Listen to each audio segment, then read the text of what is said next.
I didn't so much as blink when she slid the papers across the table. Not even when her best friend smirked and sneered. Men are so predictable. He'll be crying before dessert.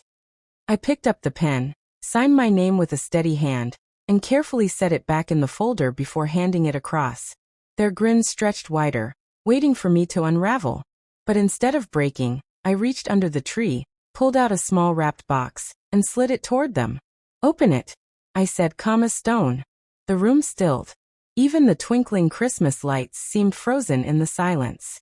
I first met her 11 years ago. She'd stepped into a coffee shop during a downpour, hair soaked, eyes burning with fire. Back then, I convinced myself that people like her could rescue you.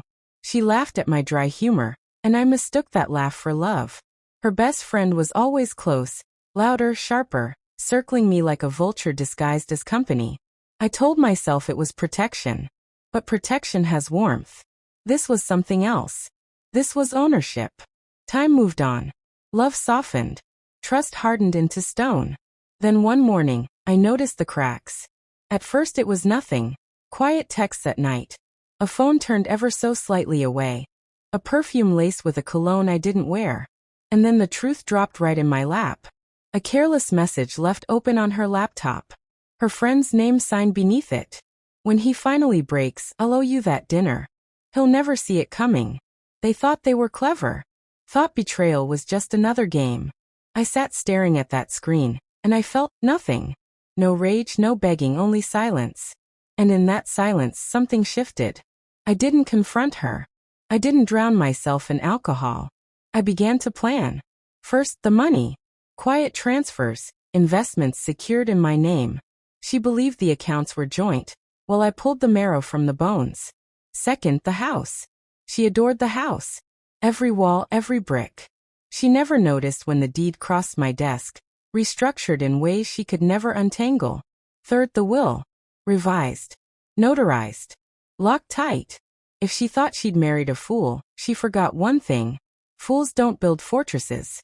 So I waited. Because I knew them. They thrived on spectacle. They'd want an audience, a stage, a holiday dripping with meaning. Christmas dinner, of course. Predictable. And when she pushed those divorce papers across to me, I didn't hesitate. I signed them with a smile and slid the gift box her way. Wrapped in red paper and gold ribbon, it looked like any other Christmas present. But her fingers trembled slightly as she tore it open. She lifted the lid and froze. Inside were glossy photographs. Hotel rooms. Midnight kisses. Text transcripts, printed and highlighted. Copies of the deed, the will, the accounts. Every move I'd made while they were busy mocking me. Her friend's face drained of color first, then hers. I leaned back, voice even. "You thought I'd break. You bet on it. You wanted tears." I nodded toward the open box. "But you've already lost. The house. The money. Even the story you thought you were writing, it's all gone." Her friend tried to spit out something sharp, but the words died in her throat. They both understood. I wasn't predictable. I was patient. And patience cuts deeper than rage. The rest of dinner unfolded in silence. Forks scraped faintly against plates. Glasses remained full, untouched. No one dared look at the photographs again. No one dared look at me. I ate slowly, savoring every bite.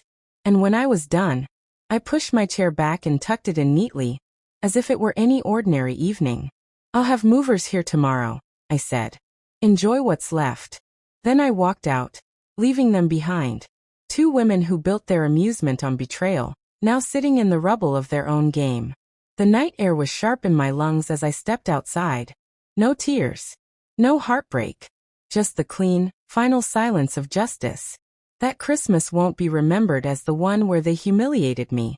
It will be remembered as the night they lost everything to the man they underestimated. And me? I don't remember her laughter anymore. Only the silence it left when it finally stopped. If you enjoyed the story, don't forget to like the video, subscribe to the channel, and share it with someone who'd love it.